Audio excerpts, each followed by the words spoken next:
السلام عليكم ورحمة الله وبركاته. بسم الله والصلاة والسلام على رسول الله عليه أفضل الصلاة والسلام. حلقة جديدة من كلام جمهور. النهاردة هنحلل مباراة النادي الأهلي والزمالك في نهائي كأس السوبر المصري. أول حاجة نحب نقول هني النادي الأهلي وجمهوره ألف مبروك، وهارد لك لنادي الزمالك وجمهوره. الأول عاوزين نبدأ بتشكيلة الفريقين اللي بدأوا بيها الماتش. النادي الأهلي بدأ بمحمد الشناوي، على اليمين أكرم توفيق، قلوب دفاع ياسر ورامي، باك ليفت يحيى عطية الله، في نص الملعب مروان عطية، وقدامه أحمد نبيل كوكا وإمام عاشور. ناحية الشمال حسين الشحات، ناحية اليمين طاهر محمد طاهر، وفي الهجوم وسام أبو علي. نادي الزمالك بدأ بمحمد عواد، في ناحية اليمين عمر جابر، قلوب دفاع حسام عبد المجيد وحمزة المسلوسي، باك شمال محمود بن تايك، نص الملعب زياد كمال، محمد شحاتة وعبد الله السعيد، على الشمال ناصر ماهر لتعويض مصطفى شلبي، وعلى اليمين أحمد السيد زيزو، وفي الهجوم سيف الدين الجزيري. الأهلي بدأ المباراة، النادي الأهلي ونادي الزمالك. النادي الأهلي بادئ كان ضاغط، عكس مباراة السوبر. بعد ما جاب الهدف كان الأول في ماتش السوبر الأفريقي النادي الأهلي جاب الهدف وركن. لا، المرة دي اللعيبة كانت باين نازلة، باين حتى في التحاماتها. النادي الأهلي بيضغط من قدام، كان النادي الاهلي في اول ربع ساعه هو اللي فايق، بيضغط من قدام شارب في الالتحامات بتاعه اللعيبه، يعني حد بدنيا ما بيسيبش البتاع. تلقى النادي الزمالك مثلا لاعب ماسك الكره واحد واثنين وثلاثه من النادي الاهلي بيضغط عليه من قدام. النادي الاهلي في اول ربع ساعه جات له كم فرصه. كانت فرصه، اول حاجه فرصه حسين الشحات اللي هي طاهر محمد طاهر دخل لجوه وعمل وينتو مع امام عاشور. امام راح اداها لحسين الشحات وضيعها انفراد. بعدها الفرصه الثانيه كانت لوسام ابو علي، قطع الكره من حمزه المسلوسي وراح انفراد. كان ممكن يمررها لتحت احسن لحسين الشحات عشان يضمن الهدف، بس هو شاتها على طول وعواد تالق وسدها. عواد كان من نجوم المباراه. الفرصه الثالثه اللي هي بتاعت يحيى عطيه الله من الفاول اللي هي جت في القائم. وبعديها النادي الاهلي كان في ضغط متبادل بين الفريقين. النادي الاهلي كان هو الاحسن في الوقت ده، اول 20 دقيقه اول 30 دقيقه.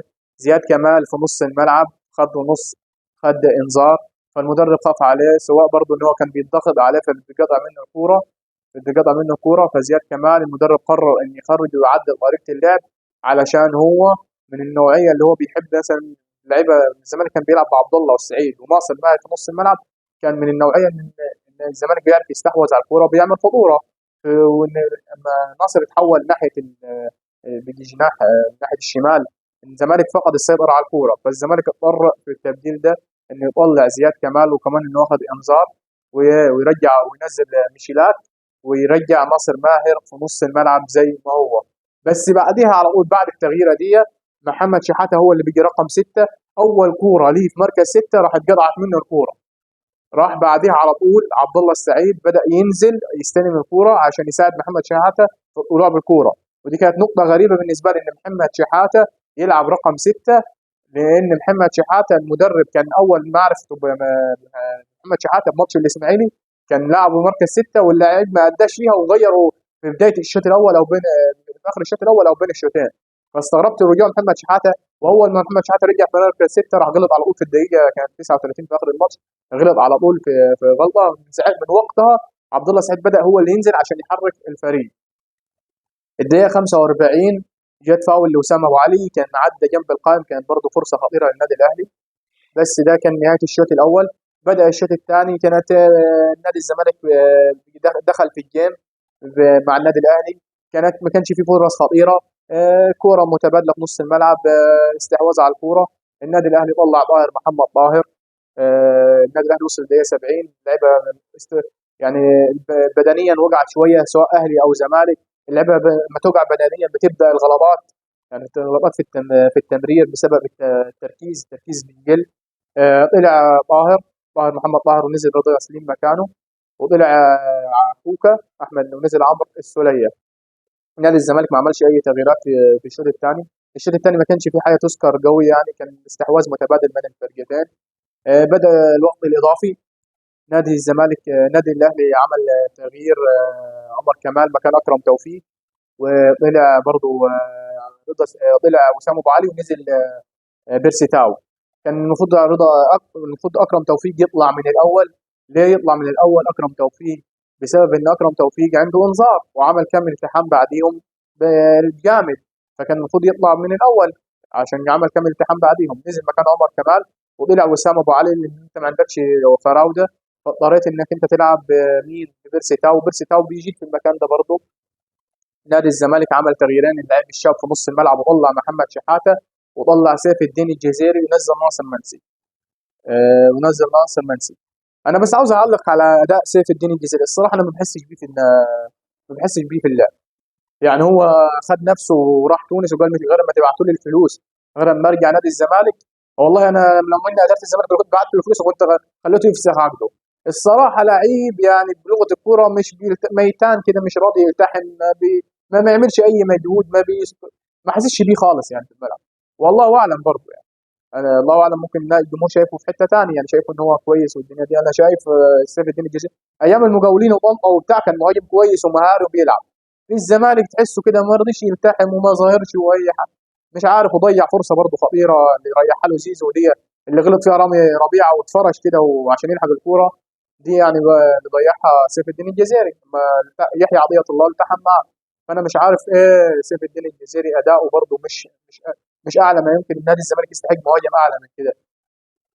بس النادي الاهلي الزمالك صاب محمود بن تايب ونزل محمد حمدي، والظاهر ان محمد حمدي بيجيب في ضربات الجزاء، لان محمد حمدي برضه في ماتش بيراميدز نزلوه عشان يشوط في ضربات الجزاء.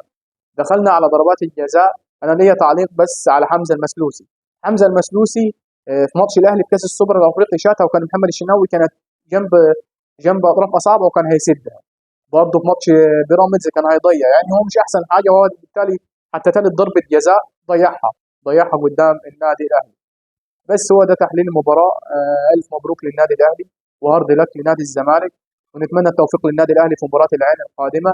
بس كلمه اخيره كنت عاوز اقولها بخصوص اللعيبه الاجانب في النادي الاهلي. في النادي الاهلي احنا عندنا رضا سليم وسام، رضا سليم وبيرسي تاو كانوا قاعدين على الدكه. احنا لما بنجيب لعيبه اجانب بنجيب لعيبه اجانب عشان تضيف للفريق ويبقى احسن من اللاعب المصري. تمام. احنا مش عشان الاهلي فاز فاحنا هندري على العيوب، لا احنا لازم برضه نتكلم على العيوب. احنا لما بنجيب لعيب اجنبي لازم اللاعب الاجنبي ده يضيف للفريق.